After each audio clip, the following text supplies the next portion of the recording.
2026-27 অর্থবর্ষের প্রথম ডিপিআর এর মাধ্যমে প্রধানমন্ত্রী আবাস যোজনা নগর 2.0 প্রকল্পের সুবিধা পৌঁছে গেল আমজনতার দুয়ারে। শনিবার আগরতলা পুর নিগমের 18 নম্বর ওয়ার্ডের উদ্যোগে এই প্রকল্পের ওয়াক অর্ডার ডিস্ট্রিবিউশন করেন কাউন্সিলর অভিষেক দত্ত। প্রধানমন্ত্রী আবাস যোজনায় 2.0 প্রকল্পের অধীনে ডিপিআর ওয়ার্ক অর্ডার বিতরণ করা হলো। 2026-27 অর্থবর্ষের এই কর্মসূচির অংশ হিসেবে 18 নম্বর ওয়ার্ডের উদ্যোগে শনিবার এক অনুষ্ঠানের আয়োজন করা হয়। এদিন এলাকার বাছাইকৃত মোট 28 জনের সুবিধাভোগীর হাতে এই ওয়ার্ক অর্ডার তুলে দেওয়া হয়েছে। অনুষ্ঠানে উপস্থিত ছিলেন স্থানীয় কাউন্সিলর অভিষেক দত্ত এবং ওয়ার্ডের উচ্চপদস্থ আধিকারিকরা।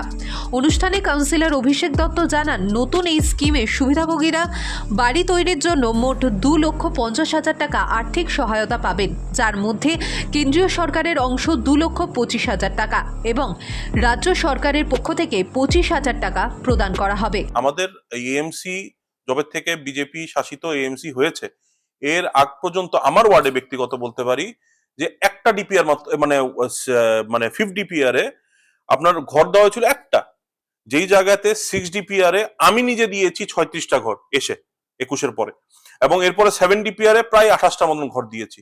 ওটা ছিল 1,66,000 টাকার মধ্যে।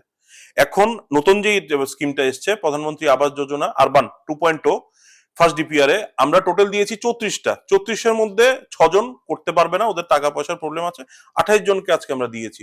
তো আপনারা বুঝতেই পারছেন যে আমাদের ওয়ার্ডের মধ্যে বিভিন্ন স্তরে এবং বিভিন্ন ভাবে আমরা মানুষকে এইসব বেনিফিশিয়ারি মানে যা যা আছে বেনিফিট, যা যা সরকারের বেনিফিট আছে এগুলো পৌঁছিয়ে দিচ্ছি, এবং কোনো দল মত রং পার্টি কিছু দেখছি না, আমি একদম সবার হাতে পৌঁছিয়ে দিচ্ছি। এই অর্থের মোট 4 ধাপে প্রদান করা হবে, যথাক্রমে 50,000, 75,000, 75,000 এবং আবারও 50,000 সরাসরি সুবিধাভোগীদের দেওয়া হবে।